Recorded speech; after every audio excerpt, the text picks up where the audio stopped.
আগামী 24 আগস্ট শায়েস্তাগঞ্জ আহলে সুন্নাত ওয়াল জামাত রোজ সোমবার উপজেলা আহলে সুন্নাত ওয়াল জামাতের উদ্যোগী মোবারক র্যালি হবে।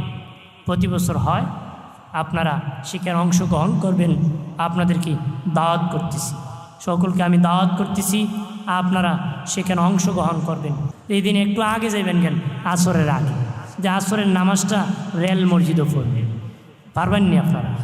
যে আসরের নামাজটা কোন মসজিদ? রেল মসজিদ। ফইরে একটা মুবারক র্যালি শায়েস্তাগঞ্জের জমিনে দিব। নবীজির আগমন রবিউল আউয়াল মাসে, রবিউল আউয়াল মাসের 12 তারিখ আমাদের নবী পৃথিবীতে শুভ আগমন করেছে। রাতও না দিনও না, রাতও না দিনও না, রাত্রির শেষ দিনের শুরু এই মুহূর্তে নবীজি পৃথিবীতে শুভ আগমন করেছে। কন্যা সুবহানাল্লাহ। নবীজি আগমন করেছেন মা আমেনার ঘরে। নারীরা সন্তান প্রসব করে মায়ের পেট স্বাভাবিকভাবে উঁচু হয়। স্বাভাবিকভাবে কি উঁচু হয়? পৃথিবীর 3 নারী সন্তান প্রসব করেছেন, 1 ইঞ্চিও পেট উঁচু হয় নাই। একজন হলেন ঈসা নবীর মা মরিয়ম। মরিয়ম আলাইহিস সালামের পেট 1 ইঞ্চি উঁচু হয় নাই। সুবহানাল্লাহ বলবেন না? একজন হলেন মুসা নবীর মা।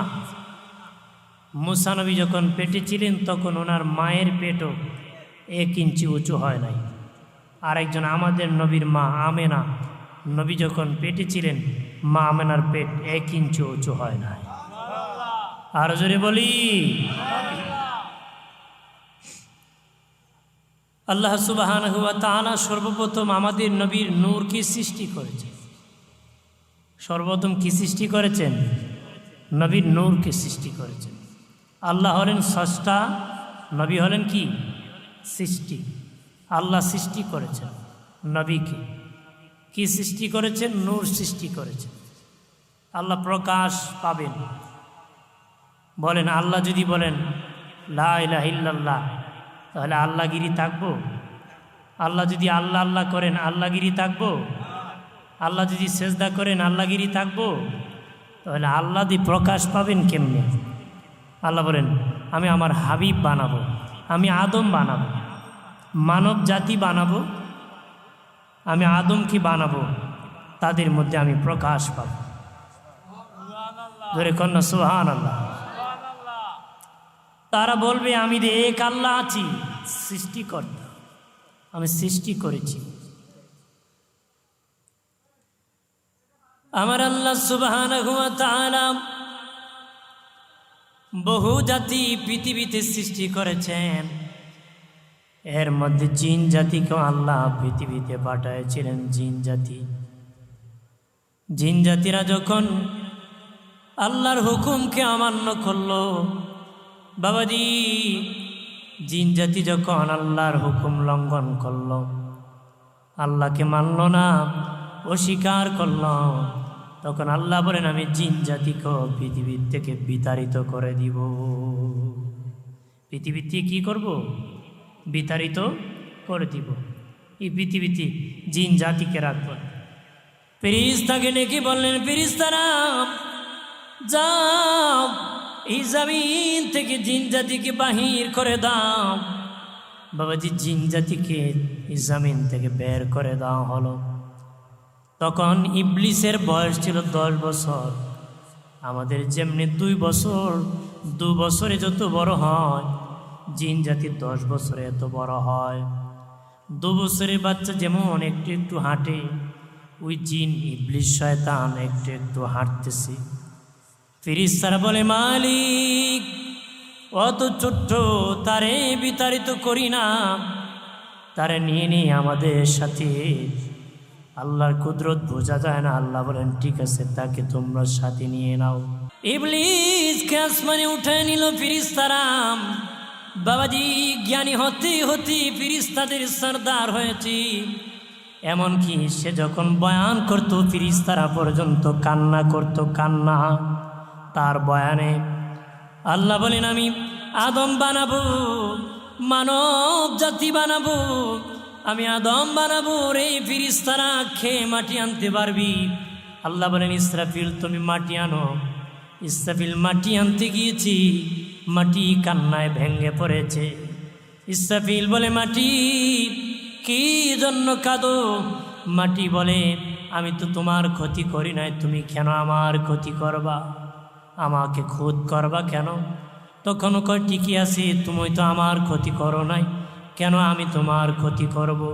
ইসরাফিল চলে গেছে, মিকাইলও চলে গেছে, জিবরিল আমিনও আসিয়া মাটির কান্না দেখে চলে গেছে। এবার আজরাইলকে আল্লাহ বলেন, আজরাইল তুমি মাটি আনতে পারবা নি? আল্লাহ, বড় বড় ফিরিস্তারা চলে আসছে, আমি পারবো নাকি? দেখি হুকুম তামেল করে পারে নাকি। মাটি আনতে গিয়েছি, মাটি আজরাইলকে দেখে আরো বেশি কান্না করতেছি, মাটি আরো বেশি কান্না করতেছি। আজরাইল বলে, মাটি রে কি জন্য কাঁদো? মাটি রেখে বলি, আমি তো তোমার ক্ষতি করি নাই, তুমি কেন আমার ক্ষতি করবা? আজরাইল কয়, সত্য, তুমি তো আমার ক্ষতি করো না, আমি কেন তোমার ক্ষতি করব? তবে রে মাটি, মাটি নেওয়ার জন্য আল্লাহ হুকুম করেছে, আমি তোর কান্না এক পাল্লায় উঠাবো, আল্লাহর হুকুম আর এক পাল্লায় উঠাবো, ওজন করে দেখবো কারটা ওজন বেশি হয়। আর জোরে কর। ওজন দিয়ে আজরাইল বলে, মাটি রে মাটি, আমি ওজন দিয়ে দেখেছি আল্লাহর হুকুমের দাম বেশি, ওজন বেশি। আল্লাহু আকবার বলেন না বাবাজি, আল্লাহর হুকুমের চেয়ে বড় কিছু হতে পারে না। আল্লাহর হুকুম হলো সবচেয়ে বড়। বাবাজি, আল্লাহ কি বেজার করে? মায়ের কথা মানা হারাম। আল্লাহকে বেজার করে, আল্লাহ রসুলকে বেজার করে, পিতামাতার কথা শোনা হারাম, হুজুরের কথা শোনা হারাম, কোনো ব্যক্তির কথা শোনা হারাম। যা করব, যা শুনব, আল্লাহ রসুলের সন্তুষ্টির জন্য, খুশি করার জন্য, রাজি করার জন্য। একটু চিল্লায় বলে সুবহানাল্লাহ। যা করব কার খুশির জন্য? বলেন না, কার খুশির জন্য? আল্লাহ রসুলের খুশির জন্য, নিজের স্বার্থ মতলবের জন্য নয়, স্বার্থ আর মতলবের জন্য নয়। দেখতে হবে আল্লাহর হুকুম সেই জায়গায় কি আছে। মারহাবা বলেন না, জোরে বলি। এমনি আজরাইল বাবাজি একটা খাবলা দিয়েছে, মাটির মধ্যে এক মুষ্টি মাটি উঠেছি। তাফসীরের কিতাবের মধ্যে এসেছি, এক মুষ্টির মধ্যে 40 মণ মাটি হয়েছিল। এক মুষ্টির মধ্যে 40 মণ মাটি হয়েছিল। জান্নাতের তাসলিম নদীর পানি দিয়ে খামির বানানো হলো। খামির বানাইয়া 120 হাত লম্বা করি আদম নবীকে বানানো হলো। 120 হাত লম্বা করে আদম নবীকে বানানো হলো। যখন মাটি শুকায় টনটন করে, একদম শুকায় যখন টনটন করে, তখন আল্লাহ রুহু দিবে আদমের ভিতরে। রুহু দিয়েছে, রুহু বের হয়ে আসে। কি হে রুহু বের হয়ে আসে কেন? আল্লাহ এত অন্ধকার, কিভাবে থাকি? আল্লাহ তখন নূরে মুহাম্মদি দিয়ে যখন রুহু দিয়েছে, আদমের অচল বডি সচল হয়ে গেছে, আদম নবী জিন্দা হয়ে গেছে। প্রথম জীবনের প্রথম জীবন পেয়ে বলে আলহামদুলিল্লাহ। জীবন পেয়ে বললেন কি? আলহামদুলিল্লাহ। জীবন পেয়ে বললেন কি? আলহামদুলিল্লাহ।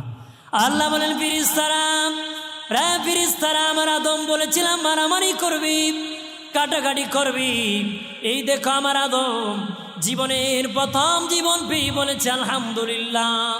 ফিরিস্তারা বুঝতে পারলো ভুল করেছি, তারা বাইতুল মামুর মসজিদে বাবা ঘোরাঘুরি করা শুরু করলো। আল্লাহকে বলে, মালিক বাধা দিয়ে ভুল করেছি, অপরাধ করেছি।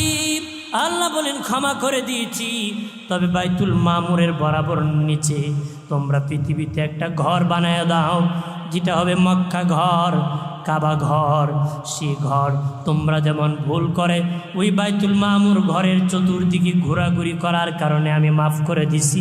আদম সন্তান আমার বান্দা বান্দি ভুল করার পরে যখন আমার ওই ঘরে আসিয়া ঘোরাঘুরি করবে, তখন আমি তাদেরকে মাফ করে দিব। আর জোরে কর। ঠিক কাবা ঘর প্রথম ফিরিস্তারা ফিরিস্তারা নির্মাণ করেছিলেন। ফিরিস্তারা বাবাজি ওই নূরে মুহাম্মাদি আদমের পেশানির মধ্যে আছে। আদম নবী যখন জিন্দা হয়ে গেলেন, জান্নাতের মধ্যে বাস করেন। আল্লাহ জান্নাতে রাখার জন্য আদম বানাইছে না, পৃথিবীতে পাঠার জন্য বানাইছে। কিন্তু আল্লাহ একটা হিকমত করে পাঠাবেন জান্নাত থেকে। ডাইরেক্ট যদি পাঠিয়ে দেন, দুনিয়া কষ্টের জায়গা, সহ্য হবে না, একটা সিস্টেমে পাঠাতে হবে। আল্লাহ বলেছেন বাবাজি আদমকে বলেছেন, আদম জান্নাতে খাও, খাও দাও, তবে আদম ওই গাছের কাছে যেও না, ওই গাছের ফল ভক্ষণ করেও না, যদি করো তোমরা দুনিয়ায় যেতে হবে। বাবাজি জান্নাতের ভিতরে আদম নবীর মন বেজার। আল্লাহ বলেন আদম মনটা বেজার কেন? ও জানি না কি জন্য মনটা বেজার হয়ে আছে। আল্লাহকে বুঝতে পেরেছি, তোমার একজন সঙ্গী দরকার, সাথী দরকার, তোমার একজন বিবি দরকার। আল্লাহ আদম নবীকে ঘুম পাড়ায় দিলেন। ফিরিস্তাকে বললেন বাম পাজর থেকে একটা বাঁকা হাড্ডি বের করো, বাম পাজরের সোজা হাড্ডি নয়, বাঁকা হাড্ডি বার করো। আমি বাঁকা হাড্ডির থেকে হাওয়াকে বানাবো। এই জন্য নারীর তুলনায় পুরুষের পাজরের হাড় একটা কম। আমাদের আব্বা আদমের একটা হাড় খুলে নিয়ে মা হাওয়াকে বানানো হয়েছিল। আমাদের বড় আম্মা হাওয়া আলাইহিস সালাম কি এই বাঁকা হাড্ডির থেকে বানানো হলো। বাঁকা হাড্ডির থেকে যেন মহিলারা একটু বাঁকা বাঁকা থাকে। বাবা যত সোজা থাকেন কিছু না কিছু বাঁকা থাকে। আল্লাহ বানাইছি বাঁকা হাড্ডির থেকে, যদি বেশি টাইট করেন সিরে যাইব সব। কতক্ষণ ঠিক কিনা বাইরে আমার খেয়াল করেন ভালো করে। বাবাজি এই জন্য এটাতে মালিশ করতে থাকেন, ভালো থাকতে পারবেন। বাবাজি মা হাওয়াকে সুন্দর করে আল্লাহ বানালেন, অনেক জাতের অলংকার পরাইয়া, সুন্দর শাড়ি পরাইয়া জান্নাতের বারান্দায় বসায় রাখলেন। আদম নবীকে আল্লাহ এটা কি জান্নাতে নিয়ে নেব নাকি আমার সঙ্গী? জান্নাতে নিয়ে নেব নাকি? হ্যাঁ চলে আসবেন নাকি? আজকে প্রধান অতিথি এসে গেছেন, মারহাবা বলেন না? যে বলি মারহাবা। হুজুর যথা সময় এসে যাবেন। আলহামদুলিল্লাহ। ভাইরা আমার খেয়াল করে ভালো করি। আল্লাহ বলেন আদম রে আদম, বাকি আছে বিবাহ, বাকি আছে বিবাহ করতে হবে, বিবাহ করতে হবে। বিবাহ কেমনে করবো? আল্লাহ আদম তুমি প্রস্তাব দাও। হাওয়া গ্রহণ করবি, গ্রহণ করবি, আমি আল্লাহ সাক্ষী আছি, তোমার বিবাহ হয়ে যাবে। কন্যা সুবহানাল্লাহ। প্রস্তাব দিলেন, মা হাওয়া হেসে দিলেন, বিবাহ হয়ে গেল। এবার আদম নবী আল্লাহ হাওয়াকে ভিতরে নিয়ে নেব নাকি? আল্লাহ মোহর বাকি আছে, মোহর দিতে হবে। এবার আদম নবী বলে আল্লাহ ও মালিক, এই জান্নাত যা আছে সব তোমার, আমার তো কিছু না গো মালিক, হাওয়াকে কি দিয়ে আমি মোহর দিব? আল্লাহ বলেন রে আদম, তুমি আমার আখিরি নবী রাহমাতুল লিল আলামিনের উপর 10 বার দরুদ পড়ে নাও, তাহলে আমি আল্লাহ তোমার মোহর আদায় করে দিব।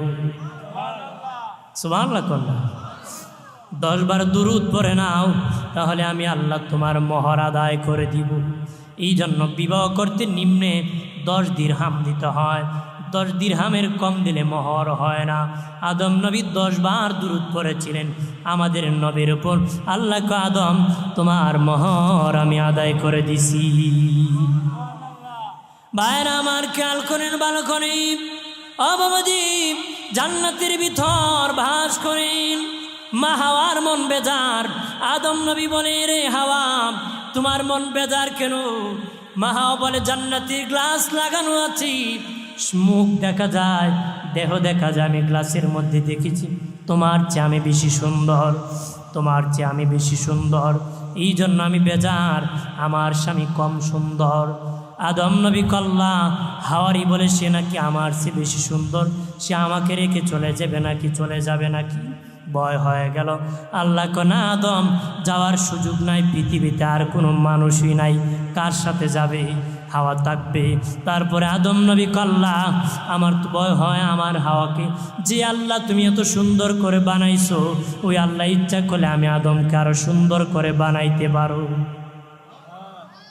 মালিক, যেই মালিক হাওয়াকে এত সুন্দর করে বানাইছো, সেই মালিক ইচ্ছা করলে আমাকে বানাতে পারো। আদম নবীকে আল্লাহ ঘুম পাড়িয়ে দিলেন। উনি ঘুম থেকে উঠে দেখেন মুখে দাড়ি উঠে গেছে, বুকে লোম উঠে গেছে, পুরুষত্বের লক্ষণ এসে গেছে, বাহাদুরে। নারী আর পুরুষের পার্থক্য ঘটে গেছে, নারী পুরুষের পার্থক্য ঘটে গেছে, সৌন্দর্যের ভিন্নতা ঘটে গেছে। নারীর একরকম সুন্দর, পুরুষের আরেক রকম সৌন্দর্য। এই সৌন্দর্য প্রকাশ পেয়েছে। বাবাজি ধোকায় পড়েছি, ইবলিসের মা হাওয়ার কাছে ইবলিসে ধোকা দিয়েছে, উল্টা বুঝাইছে। বলছে ওই গাছের কাছে তুই ফল খেলে জান্নাতে স্থায়ী হয়ে যাবা, আর বের হওয়া লাগবে না। হাওয়া ধোকায় পড়ে গেছে, আর হাওয়ার ধোকায় আদম নবী পড়ে গেছেন, মা হাওয়ার বুঝে বেঁচে পড়ে গেছেন। দুজন মিলে খেয়ে ফেলেছেন। আর বাবাজি শরীরের কাপড় চোপড় যখন খুলতে শুরু হলো, প্রস্রাব পায়খানা ধরে গেল। আল্লাহ আদম, প্রস্রাব পায়খানার জায়গা জান্নাত নয় দুনিয়ায়। তুমি প্রস্রাব পায়খানা করলে দুনিয়ায় যেতে হবে। এই দুনিয়া জান্নাতের ভিতর প্রস্রাব করা যাবে না, এই দুনিয়ার শিকানের মধ্যেই থাকা যাবে না। ঠিক আমার আল্লাহ জান্নাতের গাছ থেকে 3টা পাতা আদম নবীকে দিলেন, মা হাওয়াকে 5টা পাতা দিলেন লজ্জাস্থান ঢাকার জন্য। জান্নাতি পোশাক খুলে পড়ে গেল। আল্লাহ বলেন আমি জান্নাতি লিবাসীর পরিচয় রেখে দিব। কোথায় রাখবো? মানুষের 2 হাতি 2 পায়ের মধ্যে জান্নাতি পোশাকের পরিচয় রেখে দিলাম। ওই যে নখ, এটা হলো জান্নাতি পোশাক। আমার হাতে আছে, আপনার পায়ে আছে, জান্নাতি পোশাক। এটা এইভাবে ঝরে গিয়েছিল, আজও ঝরে বাবা। ইয়াউমুল জুমা, জুমার কাজ, জুমাবারে সুন্নত নখ কাটা, নখ কাটতে হয়, এটা ঝরে এইভাবে কাটতে হয় আমাদেরকে। ঠিক এই পরিচয় রেখে দিয়েছেন আল্লাহ সুবহানাহু ওয়া তাআলা। জান্নাতের তুবা গাছের একটা ডাল ভেঙে আদমের হাতে সালাম দিয়ে দিলেন, জান্নাত থেকে বের করেন, বললেন তোমরা 5 জন বের হয়ে যাও। ময়ূরকে বের করে দিলেন, সাপকে বের করে দিলেন, শয়তানকে বের করে দিলেন, আদমকে বের করে দিলেন, মা হাওয়াকে বের করে দিলেন। 2 জনকে জান্নাত থেকে বের করে দিলেন।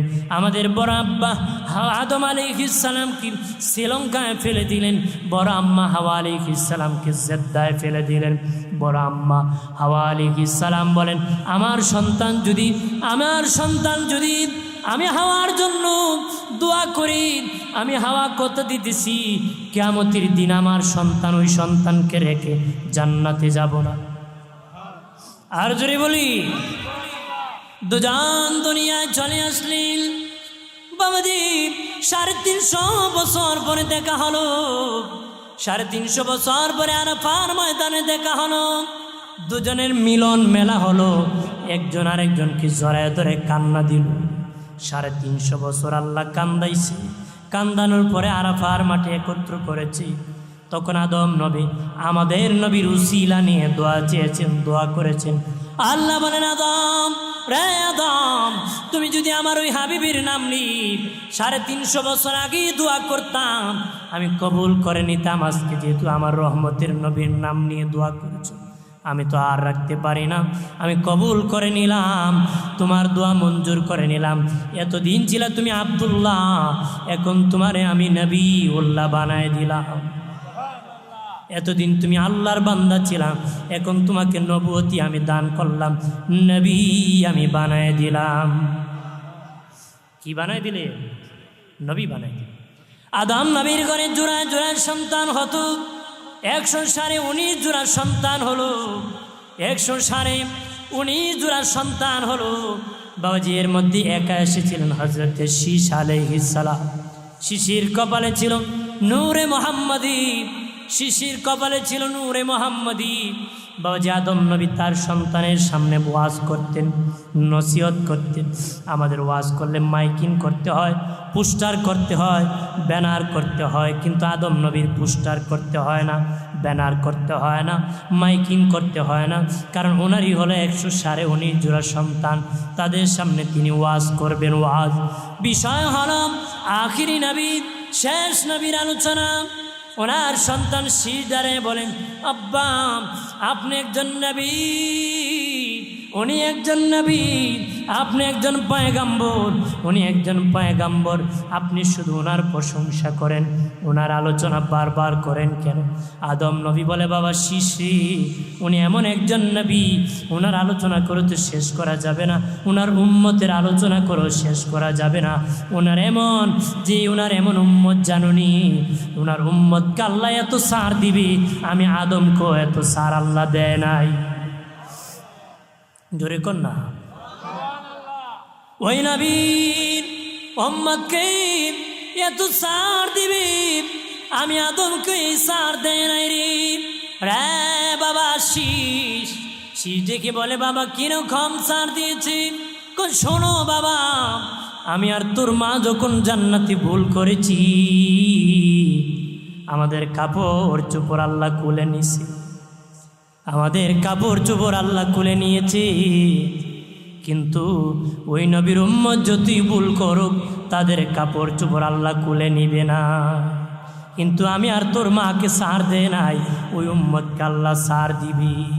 2 নম্বর, আদম নবী বলে, বাবা শীষ, তারা যতই ভুল করুক, তাদের বাড়ি ঘর থেকে আল্লাহ বের করে দিবে না, বাড়ি ঘর থেকে বের করে দিবে না। কিন্তু রে বাবা শীষ, আমি আর তোর মা যখন জান্নাতে ভুল করেছি, আমাদের বাড়ি জান্নাত থেকে বের করে দিয়েছি, কিন্তু ওই নবীর উম্মত তার বাড়ি থেকে আল্লাহ বের করে দিবে না যত ভুল করুক। 3 নম্বর, আদম নবী ডেকে বলে, বাবা শীষ, ওই নবীর উম্মত যতই গুনাহ করুক না কেন, তাদের স্বামী স্ত্রী আলাদা করবে না। কিন্তু আমি আর তোর মা যখন ভুল করে দিলাম, ভুল করে ফেললাম, আমাদেরকে আলাদা করে ফেললো আল্লাহ। দুজন, একজনকে শ্রীলঙ্কায় ফেলে দিল, আর একজনকে জেদ্দায় ফেলে দিল, একজন আর একজনের সাথে সাক্ষাৎ হয় নাই। আর এরপরে 4 নম্বর ডেকে বলল, রায় বাবা শীষ, ওই নবীর উম্মত যতই গুনাহ করুক না কেন রে, যতই গুনাহ করুক না কেন, যতই গুনাহ করুক, তারা যখন ক্ষমা চাবে, আল্লাহ ক্ষমা করে দাও, মাফ চাইতে দেরি, ক্ষমা পেতে দেরি হবে না। চূড়ান্ত ফয়সালা যখন আল্লাহ সুবহানাহু ওয়া তাআলার কাছে ক্ষমা চাবে, মালিক ক্ষমা করতে দেরি করবে না। কিন্তু আমি আর তোর মাকে 350 বছর পর্যন্ত আল্লাহ ঘুরাইছে। সুবহানাল্লাহ কর না। কয় বছর? তাদেরকে আল্লাহ ঘোরাবে না রে। আর আমি আর তোর মাকে 350 বছর ঘুরাইছি। আল্লাহু আকবার বল না বাবাজি। ওই নূর আসতে আসতে ইব্রাহিম খলিলুল্লাহর পেশানিতে এসেছি, ইব্রাহিম নবীর পেশানিতে এসেছে। আমার নবী হলেন সৃষ্টিতে প্রথম, আমাদের নবী সৃষ্টিতে প্রথম, আগমনের শেষ, আগমনের দিকে আদম নবী প্রথম, রেসালতের দিকে নূহ নবী প্রথম, সৃষ্টিতে আমার নবী প্রথম, আগমনে আদম নবী প্রথম, রেসালতে নূহ নবী প্রথম। বাবাজি আগমনে আমার নবী হলেন শেষ, কারণ আমার নবী প্রধান অতিথি, সবার শেষে আগমন করবেন। প্রধান অতিথি সবার শেষে আসে, সবার আগে দাওয়াত করা হয়। ঠিক আমার নবী প্রধান অতিথি, আল্লাহ সবার আগে বানাইছি, সবার শেষে পৃথিবীতে পাঠাবে, সবার শেষে পাঠাবে। সব আগে যত বক্তা আসে, প্রধান অতিথির নাম সবাই বলতে থাকে। ঠিক আমার নবী শেষে আসবেন, আদম থেকে ঈসা পয়গম্বর পর্যন্ত দাওয়াত দিয়েছে। কন্যা সুবহানাল্লাহ। সবাই বলেছেন একজন নবী আসবেন, ওই নবীর দাওয়াত দিয়েছি। আম যখন রোপণ করা হয়, আম যখন রোপণ করা হয়, আমের আটি থেকে আম গাছের জন্ম হয়, আমের আটি থেকে আম গাছের জন্ম হয়। ওই আম গাছ যখন বড় হয়, ওই আম গাছ থেকে রোপণকৃত আম আবার প্রকাশ পায়। রোপণকৃত আম কি আবার প্রকাশ পায়। ঠিক তেমনিভাবে আমার নবী থেকে আদম, আদম থেকে আবার আমার নবী প্রকাশ পেয়েছেন। মূলত আমার নবী পৃথিবীতে সবার শেষে আসবেন। ইব্রাহিম নবীর পেশানিতে হলো নূরে মোহাম্মদী। ইব্রাহিম নবী দিয়ে আল্লাহ কাবা ঘর নির্মাণ করাইছে বাপ বেটা ইসমাইলের মাধ্যমে। ওই নূর ইসমাইলের কপালে পড়ে গিয়েছে। ইব্রাহিম নবীর বাবাজি একজন ছিলেন বিবি সায়রা, আর একজন ছিলেন হাজেরা। সায়রা ছিলেন বাদশার মেয়ে। বাবাজি হাজেরা কি সায়রার ঘরে যখন ছেলে সন্তান হয় না, বড় বিবি ইচ্ছা করে আরেকটা বিবাহ করাইলেন হাজেরাকে। হাজেরার ঘরে তারপরে একজন ছেলে জন্মগ্রহণ করলেন, তার নাম ইসমাইল আলাইহিস সালাম পৃথিবীতে আগমন করলেন হাজেরার ঘরে। ইসমাইল নবী যখন ছোট বিবির ঘরে পৃথিবীতে আগমন করলেন, তখন বড় বিবির গর্ভ থেকে একজন সন্তান জন্মগ্রহণ করেছিলেন, তার নাম হলো ইসহাক আলাইহিস সালাম। বড় বিবি সায়রার ঘরে জন্মগ্রহণ করেছিলেন ইসহাক আলাইহিস সালাম, আর ছোট্ট বিবি হাজেরার ঘরে জন্মগ্রহণ করেছেন ইসমাইল আলাইহিস সালাম। বাবাজি, ওই বড় বিবির ঘরে ইসহাক আলাইহিস সালামের জন্মগ্রহণ করেছেন। ইসহাক থেকে বনি ইসরাইল পয়গম্বর 70,000 নবী আগমন করেছিলেন, 70,000 নবী। ইসহাক থেকে 70,000 পয়গম্বর, ইসহাকের বংশে 70,000 নবী এসেছিলেন। এদের মধ্যে তাদেরকে বনি ইসরাইল পয়গম্বর বলা হতো, বনি ইসরাইল পয়গম্বর হতো। এর মধ্যে একজন পয়গম্বর জলিল কদর পয়গম্বর ছিল মুসা আলাইহিস সালাম। আর জোরে ক, মুসা নবী যখন ওনার দেশ ত্যাগ করে মাদিয়ান চলে গিয়েছিলেন শুআয়ব নবীর দেশে, শুআয়ব নবীর দেশে থাকার পরে শুআয়ব নবীর মেয়েকে বিয়ে করেছিলেন। বিয়ে করার পরে যখন আল্লাহ মুসাকে নবুয়ত দান করেছিলেন, বললেন তুমি আবার মিশর আসো দাওয়াত দেওয়ার জন্য, তোমার শ্বশুর আব্বার কাছ থেকে বিদায় নাও। তখন হজরতি মুসা আলাইহিস সালাম ওনার শ্বশুরের কাছে বললেন, আব্বা আমি বিদায় হব, আমাকে বিদায় দেন, আমার বিবি নিয়ে রওনা হব, আমার বিবি নিয়ে রওনা হব।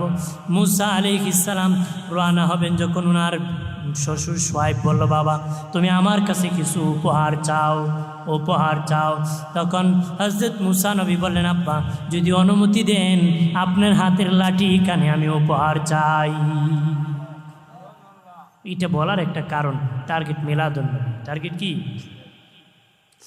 বললেন বাবা আপনার হাতের লাঠি কানে আমি উপহার চাই। হযরত শুআয়ব নবী হেসে দিলেন, বাবারি ওই লাঠির খবর তোমারে কে দিয়েছি? নিশ্চিত আমার মেয়ে তোমাকে লাঠির খবর দিয়েছি, আমার মেয়ে লাঠির খবর দিয়েছি। ওই লাঠি সাধারণ লাঠি নয়, ওই লাঠি আল্লাহর হুকুম ছাড়া যেখানে সেখানে রাখলে তুমি পাবা না রে বাবা, তুমি সেটা হেফাজতে রাখতে হবে। ওই লাঠির বাড়ি হলো জান্নাতি, ওই লাঠির বাড়ি হলো জান্নাতে। আদম নবী যেদিন জান্নাত থেকে বের হয়েছিলেন, জান্নাতের তুবা গাছের ডাল ভেঙে আদমের হাতে চালান দিয়েছিলেন লাঠি। ওটা আস্তে আস্তে আমি শুআয়বের হাতে আসছে, তোমাকে আমি উপহার দিতেছি, উপহার দিতেছি। ওই লাঠি নিয়ে গেলেন মুসা নবী, কিন্তু প্রত্যেক বৃহস্পতিবার ওনার লাঠি উনি খুঁজে পান না, লাঠি কোথায় চলে যায় পান না। উনি রাগ করলেন, লাঠি কোথায় যায় আমাকে বলে না, আমি তার মালিক, লাঠি খবর থাকে না। বললেন লাঠি রে তুমি কই যাও? প্রত্যেক বৃহস্পতিবার তুমি চলে যাও, আমি তো তোমার মালিক, তুমি কি আমাকে বলে যাওয়া দরকার ছিল না? লাঠি বলে আল্লাহ আমার জবান খুলে দাও। জবান খুলে গেল, ডেকে বলে মুসা তুমি আমার মালিক না, তোমার শ্বশুর শুআয়ব আমার মালিক না। আমি জান্নাত থেকে আদম নবীর হাতে হয়ে এসেছিলাম, আস্তে আস্তে আজ পর্যন্ত তোমার হাতে আমি আসি। তোমার মালিক যিনি আল্লাহ, আমি লাঠির মালিক হলেন তিনি আল্লাহ। আর জোরে, তোমার মালিক যিনি আল্লাহ, আমার মালিক তিনি আল্লাহ। হ্যাঁ মুসা, আমি বৃহস্পতিবার কোথায় যাই জানুনি? আমি জান্নাতের ভিতর যখন ছিলাম, জান্নাতের ভিতর দিকে লেখা ছিল আখিরি নবীর মায়ের নাম লিপিবদ্ধ ছিল, বাবার নাম লেখা ছিল আখিরি নবী মক্কা আগমন করবে। মক্কা আগমন করবে, কোন ঘরে আসবে সেটা ওই জান্নাতের ভিতর ঘরটা অঙ্কন করা ছিল, আঁকা ছিল, অঙ্কন করা ছিল, ম্যাপ করা ছিল। আমি জান্নাতে দেখেছিলাম, আর সেখানের মধ্যে লেখা ছিল বৃহস্পতিবার আখিরি নবী তার মায়ের পেশানিতে, মায়ের রেহেমে যাবে বাবার পেশানিতে। বৃহস্পতিবার বাবার রেহেম থেকে মায়ের পেশানিতে যাবে। আর আমি প্রত্যেক বৃহস্পতিবার যেই মক্কা আমেনা যে ঘরের মধ্যে প্রথম দিন আব্দুল্লাহর মা আমেনার বাসর হবে, যে ঘরে মায়ের রেহেমে যাবেন উনি বাবার পেশানিতে বৃহস্পতিবার।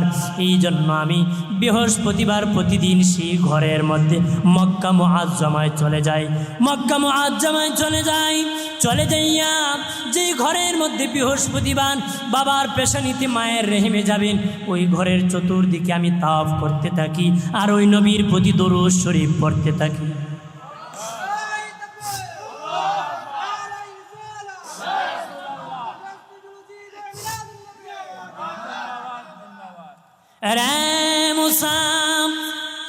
আমি প্রত্যেক বৃহস্পতিবার ওই ঘরের মধ্যে ঘোরাঘুরি করি আর নবীর প্রতি দরুদ শরীফ পড়ি।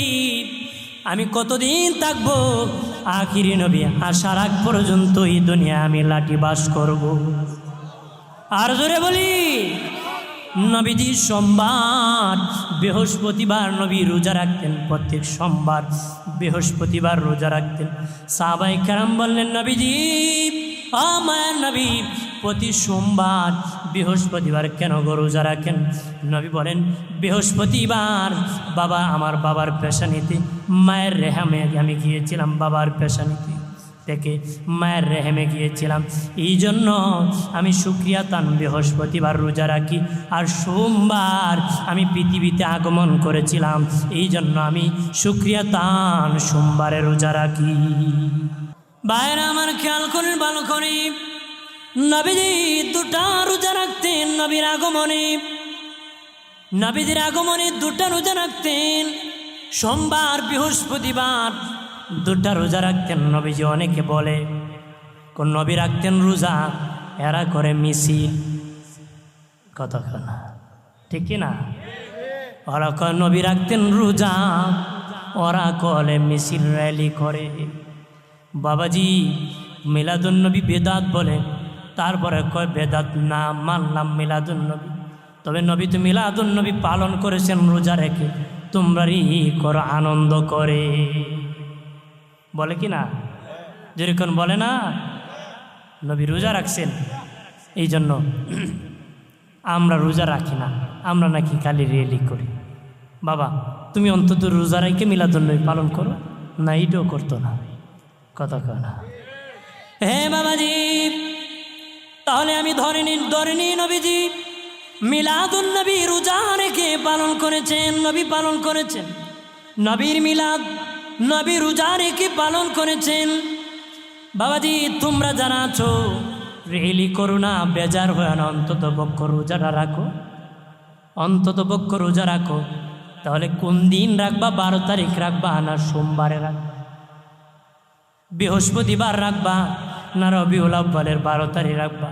12 তারিখ তো বুধবার, বুধবার নবী রাখতেন সোমবার, নবী রাখতেন বৃহস্পতিবার, তাহলে নবী 12 তারিখ রাখতেন না, নবী তার বার টার্গেট করে রোজা রাখতেন। আমরা উম্মতে মুহাম্মদী নবীর আশেক যারা পারে সোমবার বৃহস্পতিবার রোজা রাখে, বাবাজি সোমবার বৃহস্পতিবার রোজা রাখে।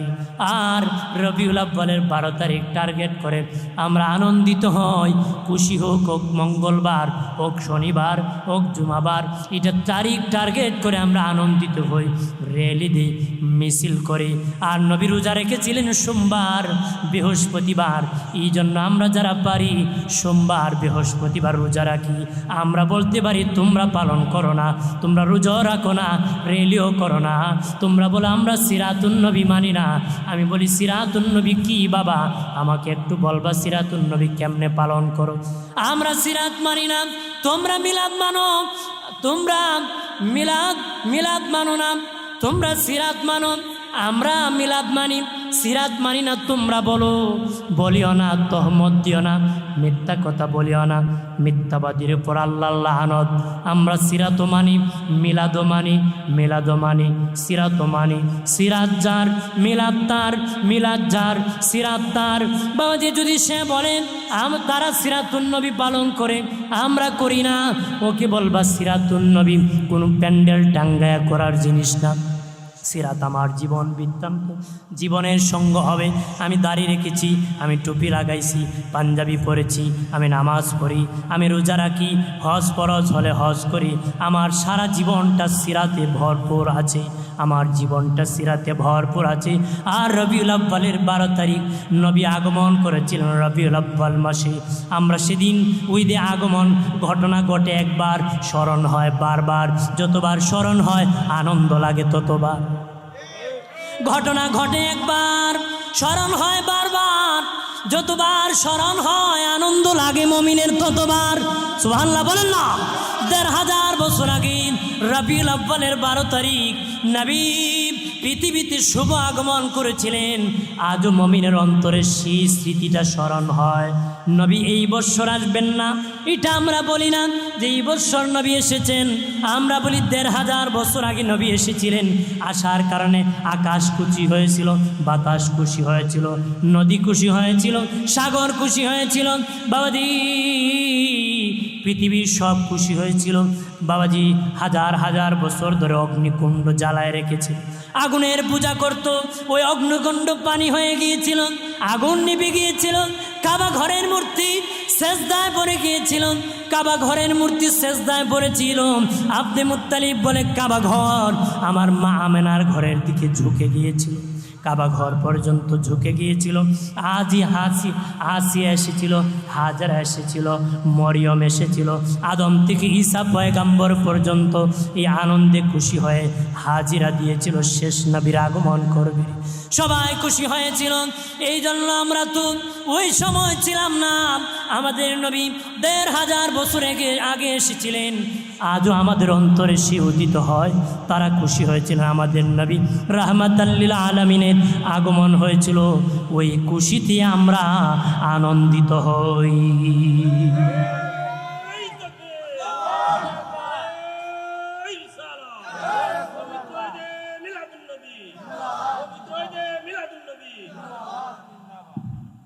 সেই খুশিতে আমরা কি হই?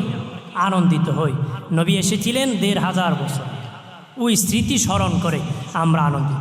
কোনো কোনো ক্ষেত্রে স্মৃতি স্মরণ করা ওয়াজিব, কোনো কোনো ক্ষেত্রে স্মৃতি স্মরণ করা ওয়াজিব। খেয়াল করেন বাবাজি, হাজরা আলাইহিস সালাম সাফা মারওয়ায় দৌড়াদৌড়ি করেছিলেন, এটা একটা স্মৃতি বাবা। হাজরা আলাইহিস সালাম সাফা মারওয়ায় দৌড়াদৌড়ি করেছিলেন, এটা একটা স্মৃতি। আজও হাজিদের জন্য আমার আল্লাহ ওয়াজিব করে দিছে, আজও হাজিদের জন্য ওয়াজিব করে দিছে। বাবাজি হাজরা আলাইহিস সালাম সাফা মারওয়ায় দৌড়াদৌড়ি করেছিলেন, আজও হাজিরা দৌড়াদৌড়ি করে, এটা একটা স্মৃতি। তার মানে কোনো কোনো ক্ষেত্রে স্মৃতি স্মরণ করা ওয়াজিব।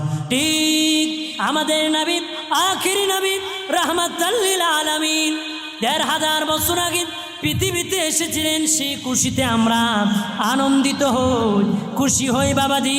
রেলি করি, কোরআন তেলাওয়াত করি বাবা, দুরূদ শরীফ, মিলাদ শরীফ, কিয়াম শরীফ করি। তারা কয় রবিউল আউয়াল মাসে মিলাদ পড়ে, আর পড়ে না। চ্যালেঞ্জ দিয়ে বলি আমরা সারা বছর পড়ি, তোমরা কোনো দিন করো না। কথা বলেন ঠিক কিনা? আমরা সারা বছর করি, তোমরা করো না। সারা বছর আমরা নবীর প্রতি মিলাদ পড়ি, কিয়াম করি, তাবারক খায়। তারা বলে মিলাদুন নবীর মাস আসলি সিন্নি খাওয়ার জন্য বসে। বাবা এটা তো নতুন না, আমরা শুধু মিলাদুন নবীর মাসে খাই না, হারা বছরই খাই। চৈত মাসও আরও বেশি খাই, ফাল্গুন মাসে খসুয়া দরবারও গিয়া খাই। কথা কোন ঠিক কিনা? আমাদের মুরব্বীরা খাওয়ান শিখাইছে, একা একা খাইতে শিখায় নাই, মানুষকে নিয়ে খাইতে শিখাইছে। আমরা খাইতে পারি, খাওয়াইতেও পারি। সান্দাবাজি, ধোকাবাজি বাবাজি, এতিমের নামে আত্মসাৎ করতে আমরা শিখি নাই। ছাগল এতিমরে খাওয়াইতে দিছে, বেচিয়া ক্ষেত্রে খেলাইছে। কতক্ষণ ঠিক কিনা? এমন প্রতারক আছে, বলে দিন, অনুরোধ করে বলি, আমরা সারা বছর মিলাদ পড়ি, কিয়াম করি, নবীর প্রতি সালাম জানাই, তাবারুক খাই। কতক্ষণ ঠিক কিনা? এটা নতুন না বাবা, নতুন না রে। আমাদের বাপ দাদারও খাইছে, আমরাও খাই। বাবা শাহজালালও খাইছে, শাহজালালের উত্তরসূরি আমরা এখনো খাই। আমরা মিরান শাহ তাতারির অনুসারী, সালমান শাহর অনুসারী না, আমরা মিরান শাহ তাতারির অনুসারী, আমরা এই জন্য খাই। ঠিক কিনা বলে? আমরা খাইও খাওয়ায়ও, খাওয়ায়ও খাইও, মারহাবা বলেন না? আর জোরে বলে। রাগ করতেছেন নাকি? গ্রাম দেশে বলে বাবা গরম বাতি বিলাই বেজার, হক কথা হাম্মক বেজার, কথা কনা। আরেকটা গ্রাম দেশে গরম বাতি বিলাই বেজার, হক কথায় মা ওই বেজার। মা ওই যখন উচিত কথা কইছে ফুটলি ফাটলে লইয়া মা ওই কয় আর থাকতাম না, যাই গিয়া, কথা কন ঠিক কি না? এজন্য রাগ করবেন না। রেগে গেলেন তো হেরে গেলেন, রেগে গেলেন। যার রাগ বেশি তারে মানুষ কোনো কাজ দেয় না, তারে কোনো কাজ দেয়। এই জন্য বলে দিই, মিলাদ যার সিরাত তার, সিরাত যার মিলাদ তার। আমরা মিলাদুন নবী মানি, সিরাতুন নবীও মানি। আমরা বলতে পারি তোমরা মিলাদুন নবী মানো না, একটা মানি আর একটা মানি না। এটা মুসলমানের স্বভাব হতে পারে না, এটা ইহুদি নাসারাদের স্বভাব। এইটা মানি ওইটা মানি না, সুবিধায় মেনে নেওয়া ইহুদিদের স্বভাব। আর আল্লাহর হুকুম পুরাপুরি মেনে নেওয়া হলো ইমানদারের স্বভাব। সুবহানাল্লাহ বলি। আমরা মিলাদও মানি, সিরাতও মানি, আমরা নামাজও পড়ি, রোজাও রাখি, দুরূদও পড়ি, সালামও জানাই, কথা বলেন ঠিক কিনা?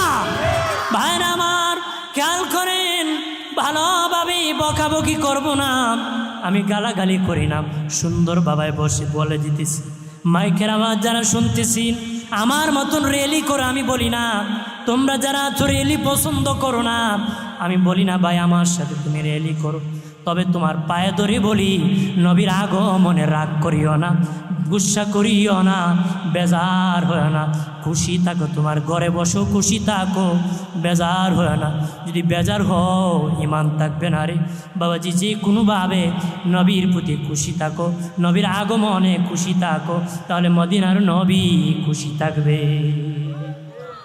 যদি বেজার হয়ে বসে থাকো বাবা নবীর প্রতি, তাহলে কিছু কাজে আসবে আসবে।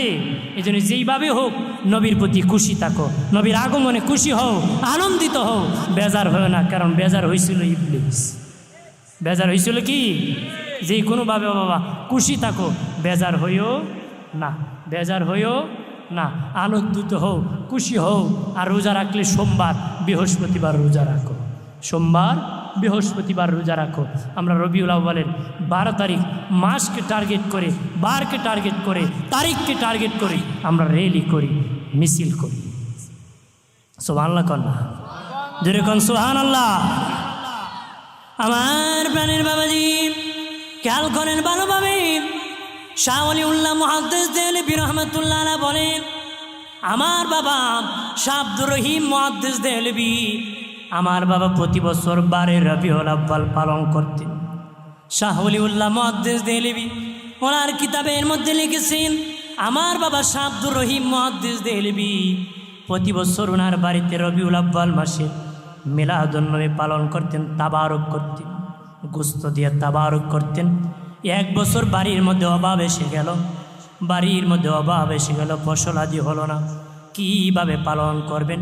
আমার বাবা শাহ আব্দুর রহিম মুহাদ্দিস দেহলভী চিন্তায় পড়ে গেলেন, কীভাবে মিলাদুন নবী পালন করব। চিন্তায় পড়ে গেলেন, মিলাদুন নবী পালন করব। চিন্তা করতে করতে সোলাপুরদি উনি মিলাদুন নবী পালন করেছেন, সোলাপুরদি তাবারুক পাকাইছেন। মন বড় বেজার, প্রতি বছর গোস্ত দিয়ে আমি মিলাদুন নবী তাবারুক করি, আর এই বছর আমি অভাবের কারণে গোস্ত দিয়ে তাবারুক করতে পারি নাই, সোলাপুর দিয়ে আমি তাবারুক করতে হয়েছে। ঠিক ওই দিন রাত্রে শাহ ওলিউল্লাহ মুহাদ্দিস দেহলভী রাহমাতুল্লাহ আলাইহি বলেন, আমার বাবা শাহ আব্দুর রহিম মুহাদ্দিস দেহলভী যখন রাত্রির বেলা ঘুমাইলেন, স্বপ্নে দেখেন আমার নবী জান্নাতের ভিতর একটা খাজানার মধ্যে কিছু সুলাবুট নিয়ে নবী নাড়াচাড়া করতেছে। আর যদি বলি এইভাবে নাড়াচাড়া করতেছি, আর বলেন, রে আব্দুর রহিম, রে আব্দুর রহিম, বেজার হয় না, আমি রাসূলুল্লাহ তোমার প্রতি খুশি আছি।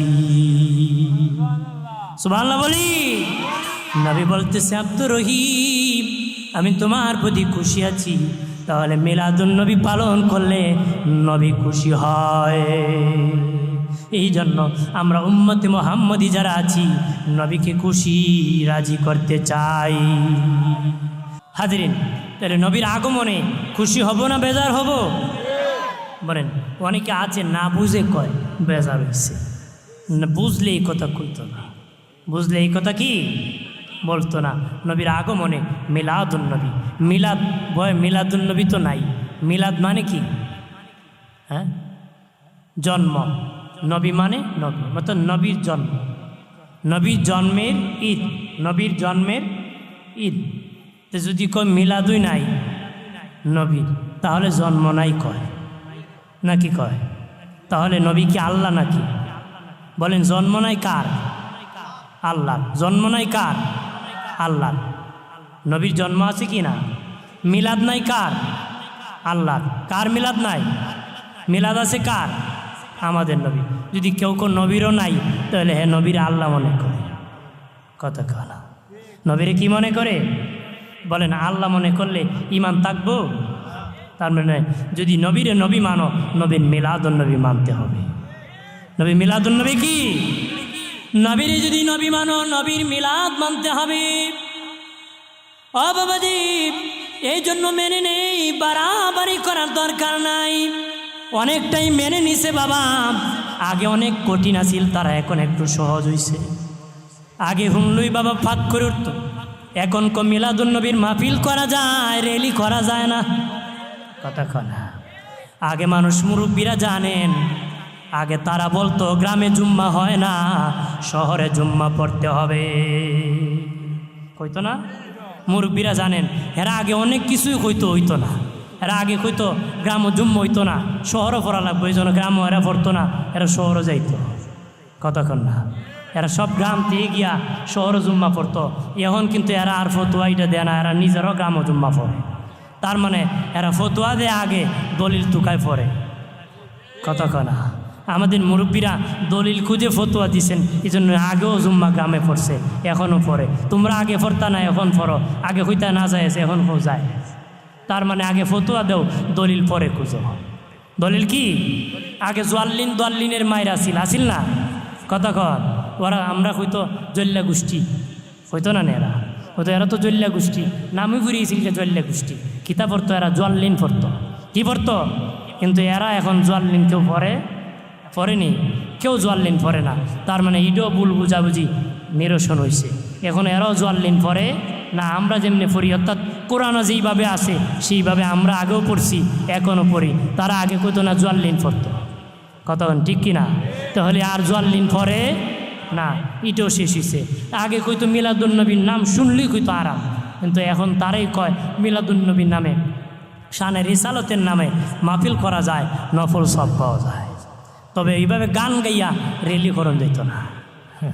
কথা হয় না, ঠিক কিনা?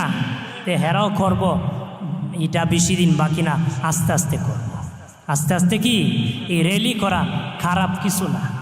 এটা রেলি করা কি খারাপ কিছু না, এটা আনন্দ প্রকাশ করে। তোমরারই স্বাধীনতার দিন রেলি করলা, দেশ স্বাধীন যেদিন হয়েছিল ওই স্বাধীনতা দিবস উপলক্ষে ওরা ঢাকাতে ওই দিন বাংলাদেশের পতাকা বুকে নিয়ে মিছিল করছে। এটা কোন কিতাবে পাইছ? কথা কয় না। এইটা কোন দলিলে মিয়া? স্বাধীনতা তো হয়েছিল বহুত বছর আগে, আজকে কেন এই আনন্দ তোমার মধ্যে প্রকাশ পায়? তার মানে আমার নবী ১,৫০০ বছর আগে এসেছিলেন, মমিনের অন্তরে প্রকাশ পায়। বাংলাদেশে যারা বিশ্বাস করে, ওরা দেশ স্বাধীনতার দিন যেদিন আসে সেদিন তারা আনন্দিত হয় যে এই দিনে আমরা স্বাধীনতা পেয়েছিলাম। এই দিন স্বাধীনতা কি পেয়েছিলাম। তোমরা এইটা জায়েজ, সরকারি স্বার্থের জন্য, মতলবের জন্য অনেক কিছু জায়েজ করে, কতক্ষণ ঠিক কিনা?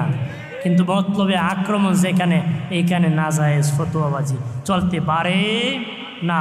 আমি সকলকে বলবো, আমরা উম্মতে মুহাম্মদী, আমরা এখানে যারা আছি হানাফি মাযহাবের অনুসারী, কওমি যারা শুনতেছেন আপনারা হানাফি মাযহাবের অনুসারী, দ্বন্দ্ব করেন না। লামাযহাবি ভরে গেছে, লামাযহাবি কি ভরে গেছে। আপনারাও লামাযহাবিদের বিরুদ্ধে অবস্থান করেন, আমরাও করি।